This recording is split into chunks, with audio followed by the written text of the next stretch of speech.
This morning, I'm going to be talking about group magnetism, and this is part one. Part two, I will be sharing the last Sunday of this month of May. So much to share about what group is, what group consciousness is, how a group comes together, what is the purpose of a group. What is the difference between a collection of people gathering together and the consciousness of such a group? There's so many variables to think about regarding groups.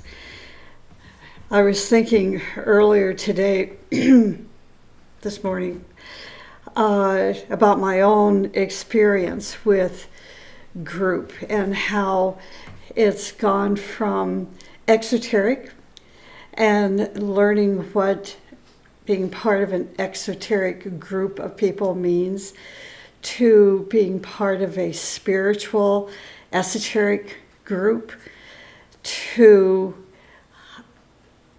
something that goes into the higher realms of group consciousness, as it is described in the Agni Yoga teaching.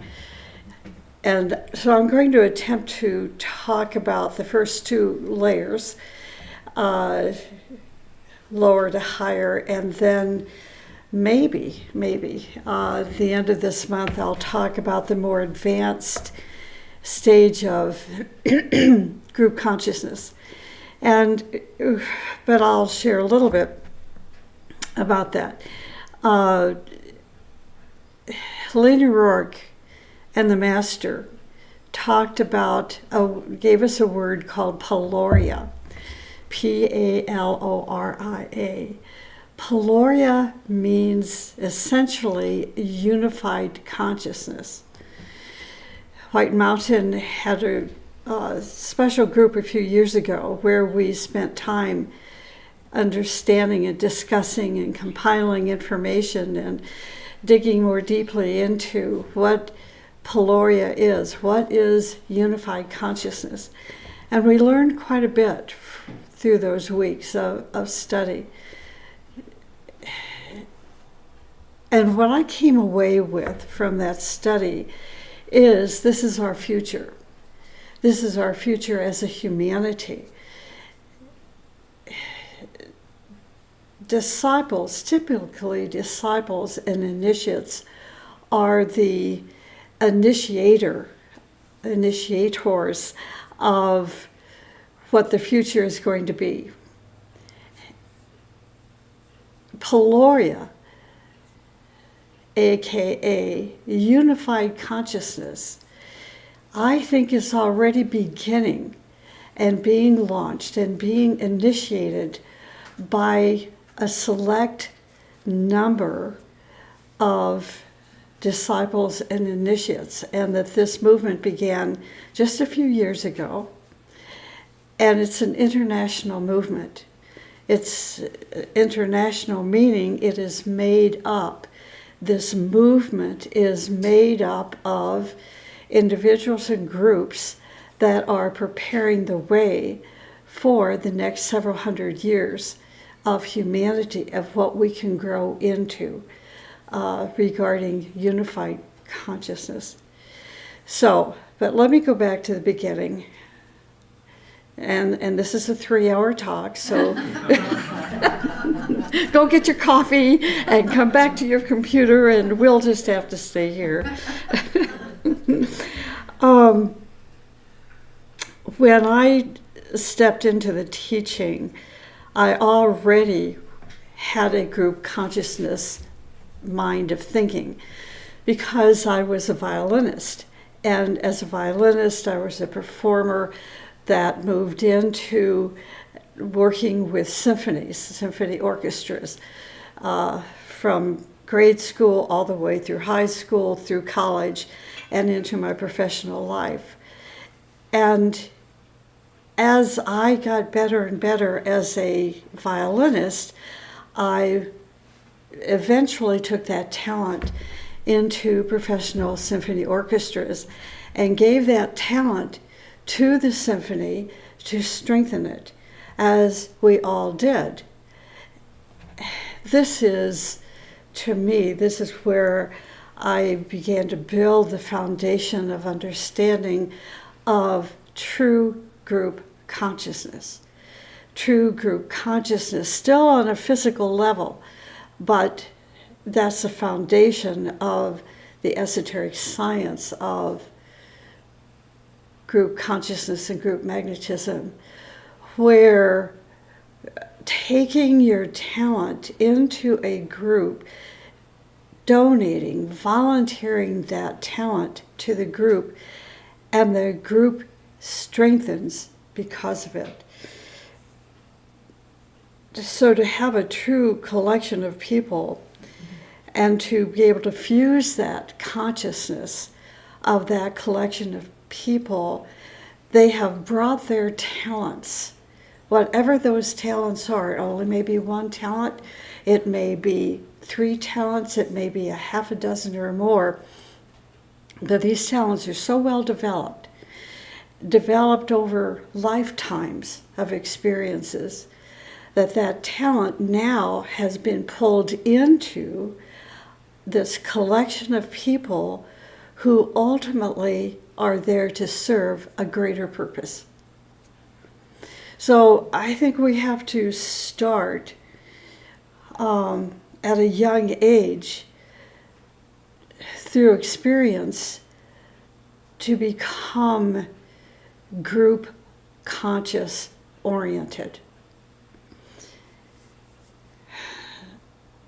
Not all people who come into a group have that kind of consciousness, particularly in the teaching, the ageless wisdom teaching.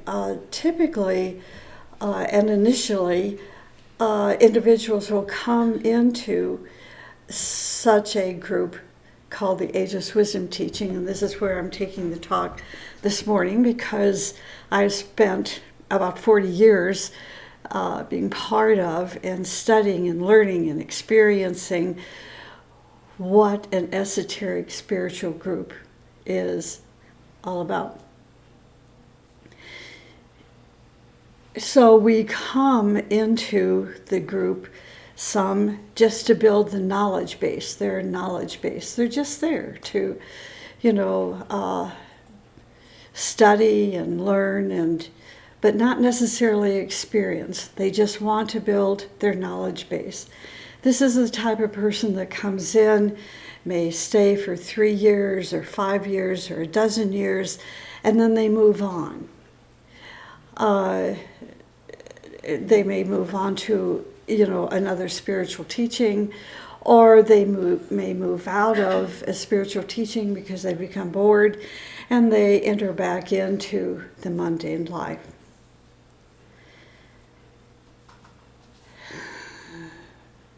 We have some people that are drawn into a group because of the leader of the group.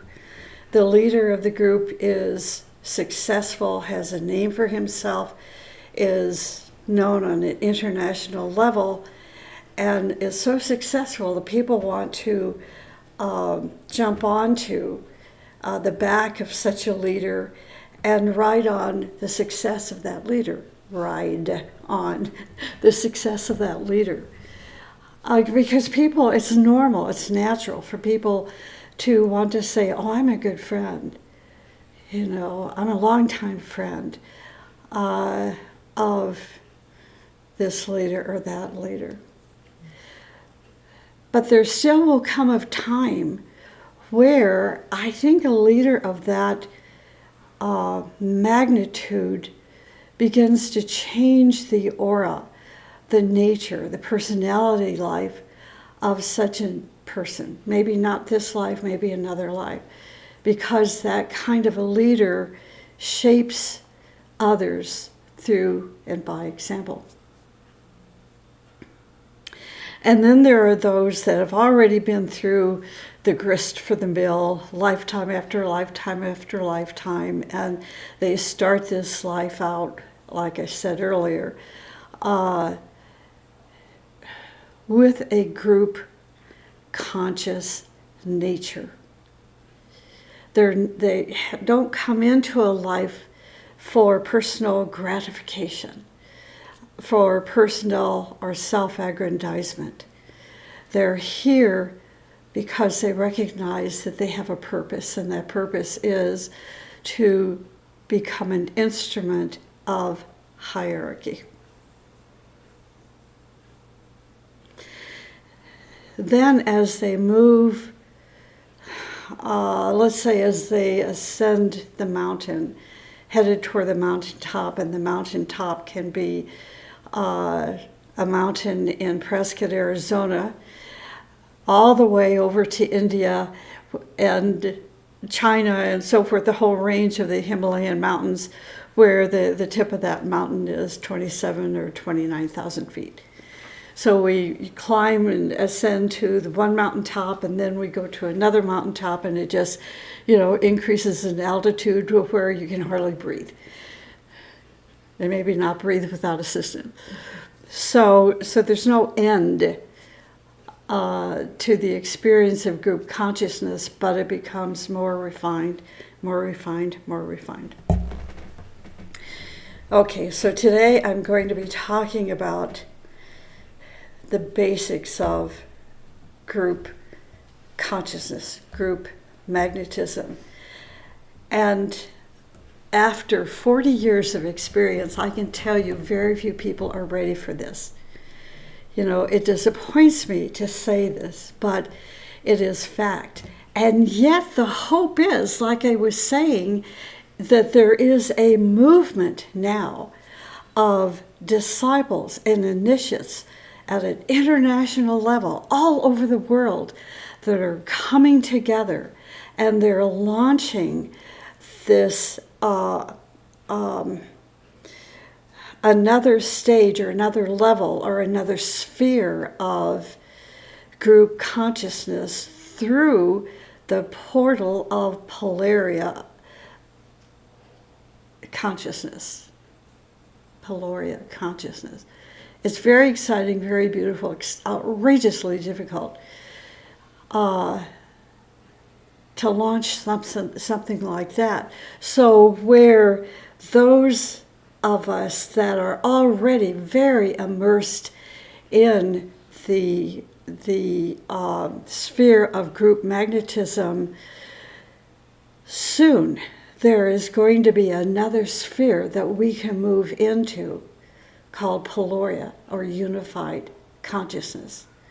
That unified consciousness unifies us with hierarchy. And it takes a group to do this. Okay, so here's a definition from a book called The Psychology of Cooperation in Group Consciousness that defines group. A group is a collection of people who have a common goal. So that's a key word. If you're making notes to try to understand the definition of group, this is one of the key words, key notes. Common goal. People who have gathered together to have a common goal, and who try to reach that goal through three ways: cooperation, perseverance, and selfless motive. So you can see now I'm saying that as after 40 years of experiencing, and plus because of the, back in my professional days of being a violinist, working at that level, where talented people donated their talent to strengthen a symphony orchestra. And now 40 years later, how many people are ready to have a common goal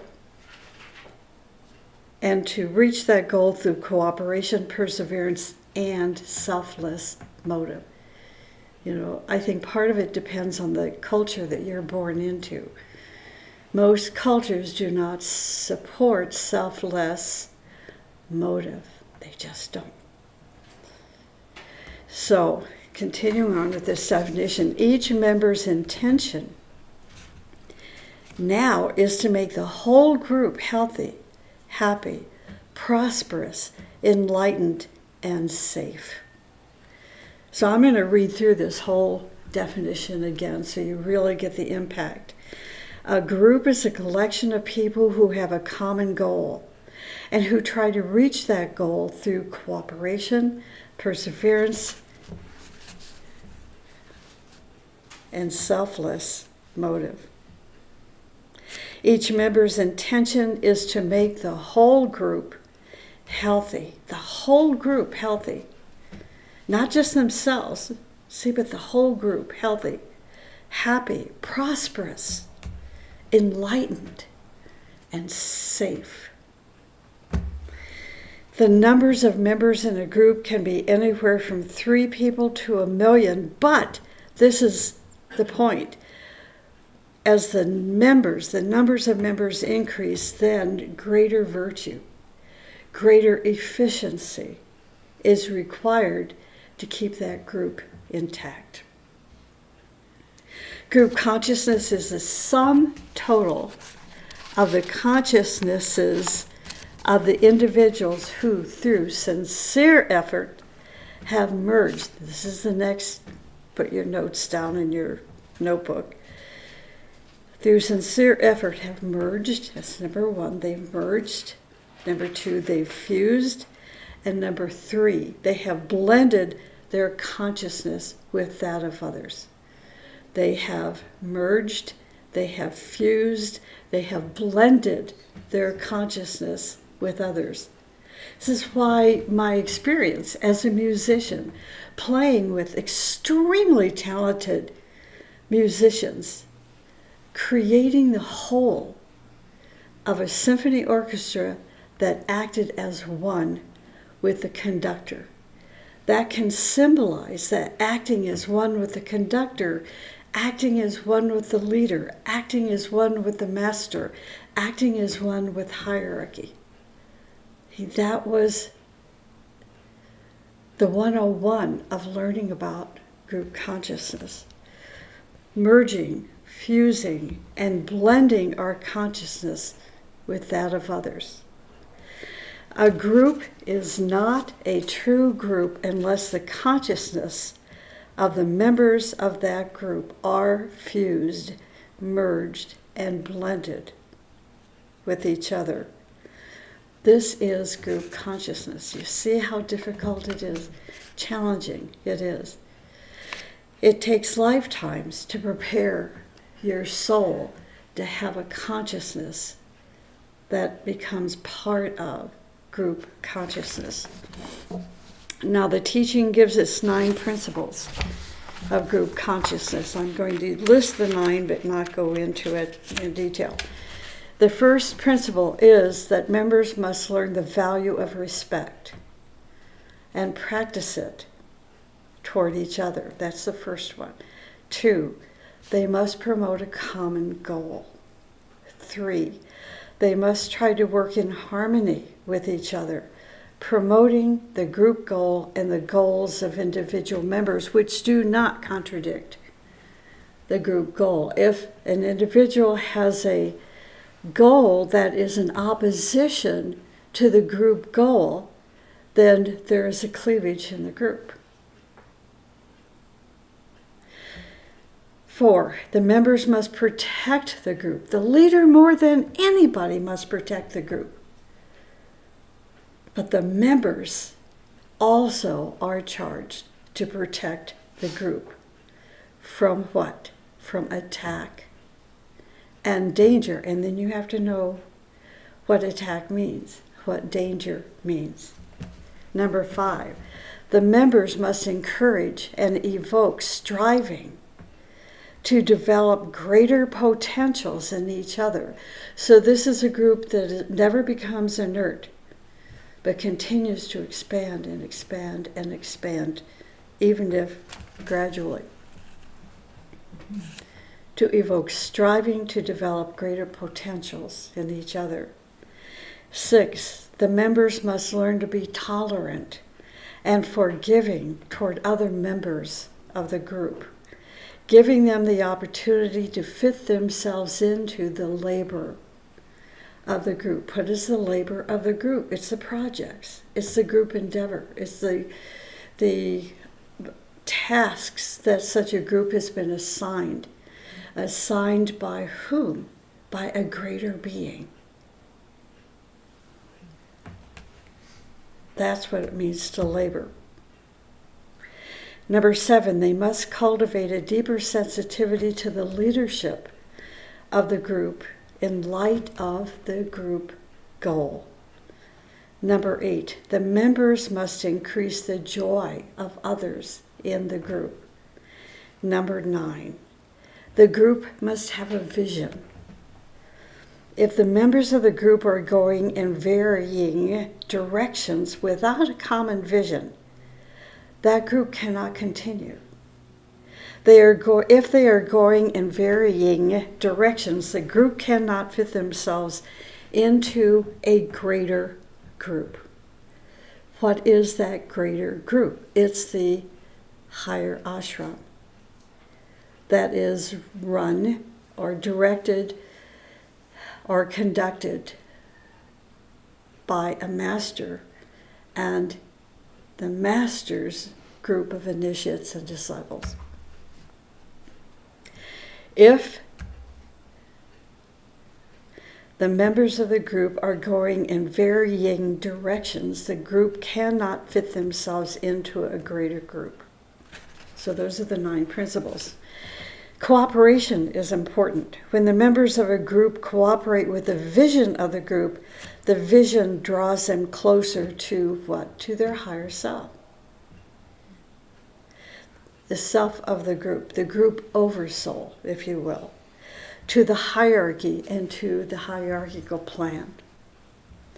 A key purpose of building group consciousness is to put the members in contact with their higher selves, with the higher self of the group. In so doing, great changes are going to occur in your consciousness.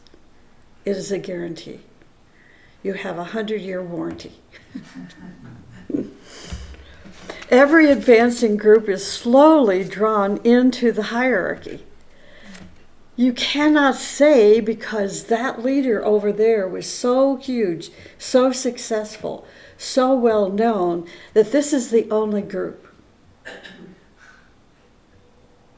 that can be in contact with hierarchy. See, that's not the way it works. Every advancing group is slowly drawn into the hierarchy as vehicles of expression for the hierarchical plan for humanity. Members of groups advance more quickly in a group than if they are left alone. Group consciousness does not mean, this may be a surprise to some of you, group consciousness does not mean to be physically together. Remember that? Yeah. Group consciousness means to be anywhere, but on the same frequency. It means to be anywhere, but on the same frequency, for the same plan. This is what's happening it's so exciting with the development of consciousness and the element of group magnetism that has reached such an advanced stage that now some of us are forming this greater group in preparation, planting seeds in preparation for a unified consciousness all over the world for Peloria. You know, it's the beginning. So it's hard work, but it's going to happen. It is all for the service to hierarchy. A group can spread the hierarchical teaching and the plan and the teachings understood through their myriad level of consciousness and through their dedication to practice the teaching. The irony is, I was just reading some letters, not letters, some writings that come from a Russian book that we are translating, writings of Helena Rourke, writings of the Master. And there's one point that just, it's like somebody took a flashlight, you know, one of those high beam flashlights, and just what? LED. An LED light, and it said, live the teaching as your life. Live the teaching as your life. It was so beautiful, and this is the word of the Master. Live the teaching as your life. And here we are saying, let me reread this whole phrase. A group can spread the hierarchical teaching and the plan and the teachings through their dedication to practice the teaching. And the Master is saying, live the teaching as your life. So it's not separate over here. It's not, I'm going to practice this by going to church on Sunday. It's 24 hours a day. In the consciousness of a discipleship group, there is only one work: trying to build the temple of the Lord. In such striving, the members of such a group can then be friends and accomplish more. The leadership of a discipleship group exists to provide examples of cooperation, of harmony, of trust, of honesty, of integrity, of a unified consciousness, and gives inspiration to strive for the future. At this point, eventually, such a group becomes an organism. An organism is one that has an inherent life in it. As a seed grows into a bush, then into a full-grown tree to produce flowers. Its life power, this is an important phrase, life power. Its life power comes from the united hearts of the members. The organism, the life power of the group, organism, comes from the united hearts of the members. If the hearts of the members are not united, there is no nucleus and no magnetism, and eventually the family, group, or nation will disintegrate. The life power which creates a group magnetism is a soul, a vision, and a plan. It is a soul, it is a vision, it is a plan. It collects other cells, a cell, aka souls. It collects other cells or souls who, like a magnet, transform their life by the life power of the plan of the group, such as the plan of hierarchy, the principles of the teaching. And as Torquem taught in almost every lecture he ever gave, those principles are beauty, goodness, righteousness, joy, and freedom. And later he added sacrificial service and striving. The group grows by the beingness of members, along with the inherent energy they have. The group grows by the beingness of the members, along with the inherent energy they have, and according to the level of their understanding, capability, and achievement. Every progress, development, and expansion of the group must be the result of its inherent life, that life power that has created an organism out of the group. It is the life life-giving sap, this inherent life. The life power is the life-giving sap that will make the tree to grow, to expand, and to give fruit naturally. In a group organism, the members find their place and work naturally. Group magnetism is a very important subject, and if we can enter into the path of group magnetism, we can enter into great success, prosperity, health, and happiness.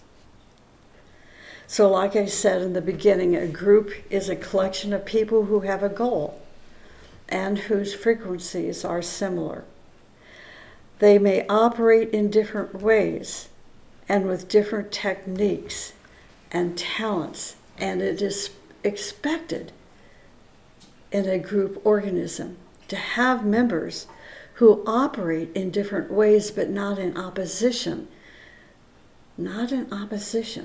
to the group goal and vision. They can approach it with different techniques and different talents, which makes the whole of an organism. Even a family can be a group if it is integrated. There is no group if the accumulation of people don't have a goal. A group does not come into being until all the efforts and striving of the members are coordinated with a cooperative spirit, where all are striving to bring a great ideal into manifestation, or to build something beautiful for all of humanity.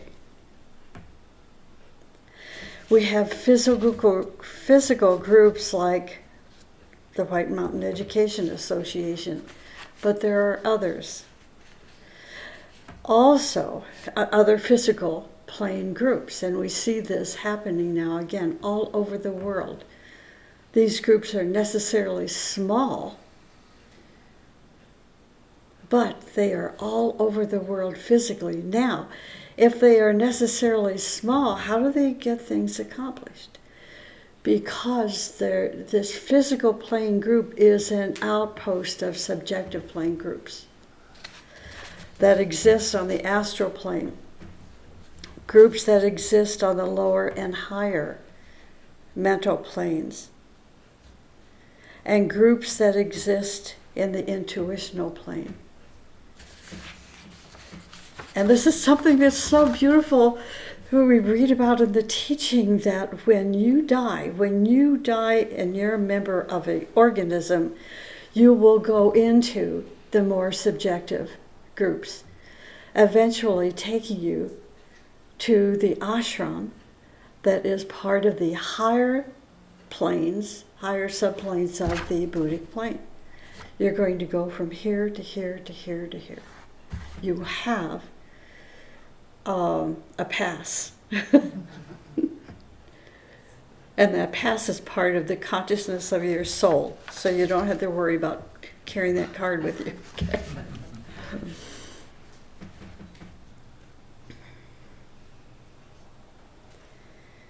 A group does not come into being until all the efforts and striving of the members are coordinated and with a cooperative spirit, where all are striving to bring a great ideal into manifestation, or to build something that is useful to all of humanity.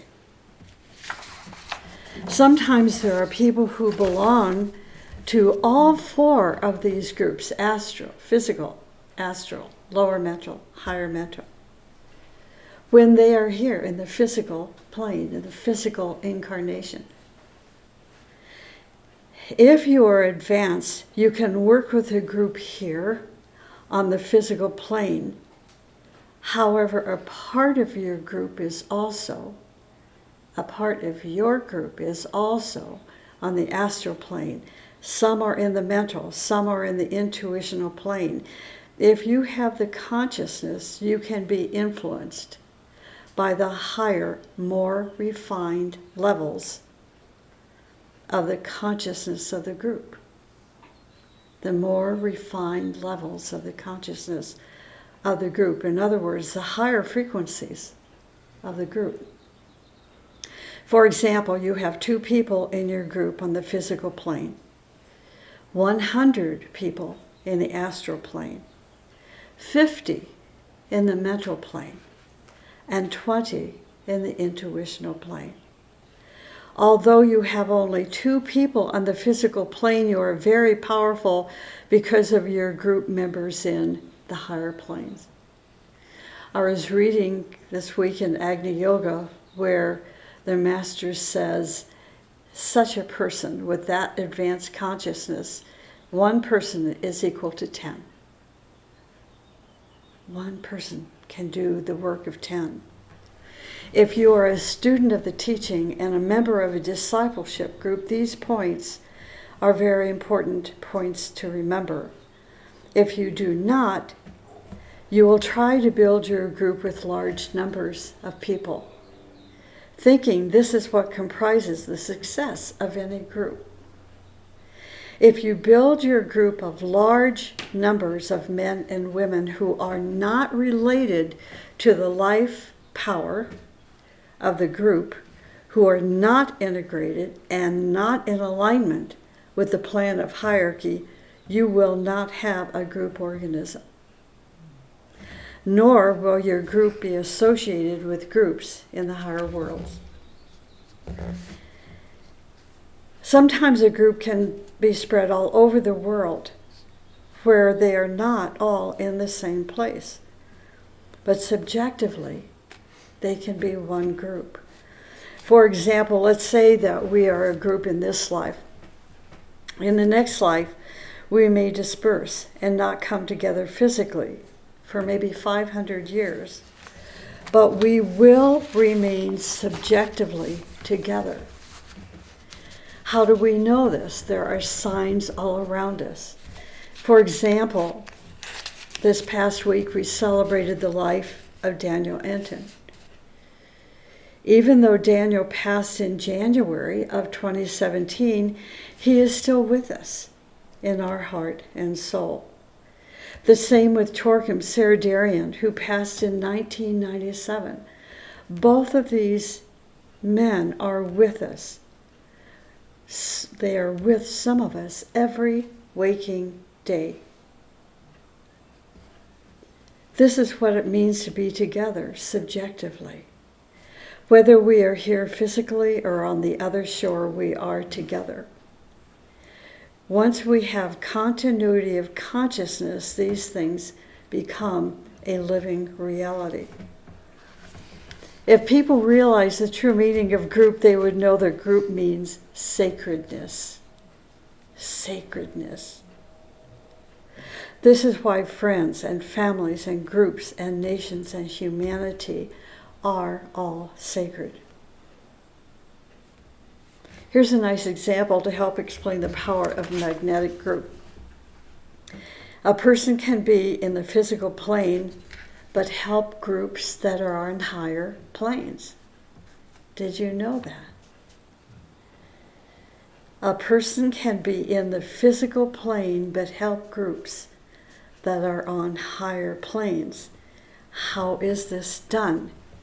If you have constructed the Antakarana bridge, the bridge of consciousness, the bridge of continuity of consciousness, you can be talking here on the physical plane while another part of your consciousness is speaking or building that temple on the intuitional plane. Sometimes things happen that psychologically or philosophically are not explainable to you. You may become abstracted and not hear people talking around you here because you are not here for a few moments. Now, this is not having a blonde moment. Don't say, oh, gee, that happens to me frequently. No, it is not the same thing. Maybe you are elsewhere doing something there, but your physical body is here. This is clearly described in the Agni Yoga teaching. It is called the visibility of spirit. When you are sleeping, many people travel. But when you have built a portion of the Antakarana bridge, you can do 3 or 4 things mentally. It is so beautiful.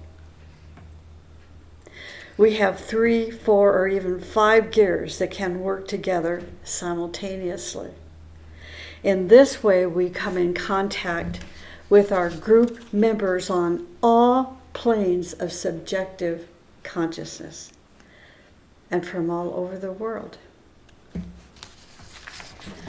Magnetism is the power of attraction. Magnetism comes into being when solar energy fuses with matter.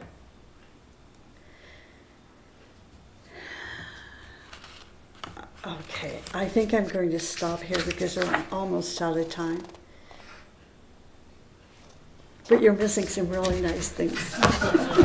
So maybe I'll get to it at the end of May, we'll see. But I really would like to talk more about the unified consciousness, and Peloria at the end of May. So we'll see what develops. Anyway, thank you for listening this morning. I could talk about this for, like I said, I'm so much a part of group energy, group consciousness for so many years.